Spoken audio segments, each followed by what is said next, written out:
Guys, kamu tahu nggak, para penakut itu ternyata masuk neraka. Nggak percaya? Baca Wahyu 21 ayat 8. Tetapi orang-orang penakut, orang-orang yang tidak percaya, orang-orang keji, orang-orang pembunuh, orang-orang sundal, tukang-tukang sihir, penyembah-penyembah berhala, dan semua pendusta, mereka akan mendapat bagian mereka di dalam lautan api yang menyala-nyala oleh api dan belerang. Inilah kematian yang kedua. Ini kalimat yang mengerikan memang. Apakah ini berarti semua yang disebut penakut itu akan masuk neraka? Atau apa maksud penakut di sini yang menyebabkan mereka masuk neraka? Kata Yunani penakut yang dipakai adalah deilos. Kata ini dapat berarti takut, gentar, atau pengecut. Jadi nggak sedang berbicara tentang orang yang pemalu, atau cemas, atau pernah gemetar menghadapi masalah. Kuncinya ada pada konteksnya.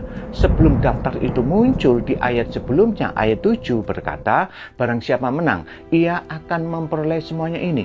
Ungkapan barang siapa menang itu mengingatkan kita pada 7 surat kepada jemaat di Wahyu pasal 2 dan pasal 3. Kristus yang bangkit berulang kali memanggil umatnya untuk menang dan tetap setia kepadanya. Lalu barulah di ayat 8 diberikan kontrasnya, tetapi orang-orang penakut. Jadi yang sedang dipertentangkan bukan orang yang berani dengan orang yang takut, tetapi orang yang menang dengan orang yang mundur.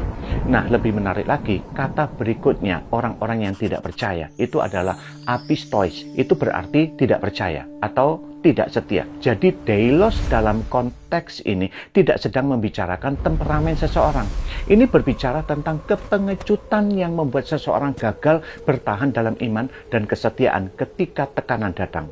Nah, Septuaginta itu akan lebih memperjelas lagi. Kita tahu ya, Septuaginta itu terjemahan Yunani kuno dari Perjanjian Lama yang banyak digunakan oleh orang Yahudi berbahasa Yunani sebelum dan pada zaman Perjanjian Baru.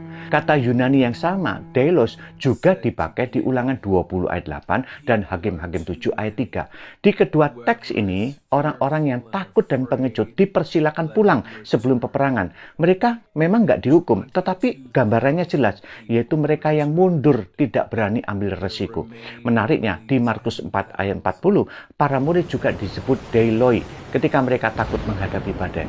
Memang Yesus menegur mereka, tapi nggak menyingkirkan mereka.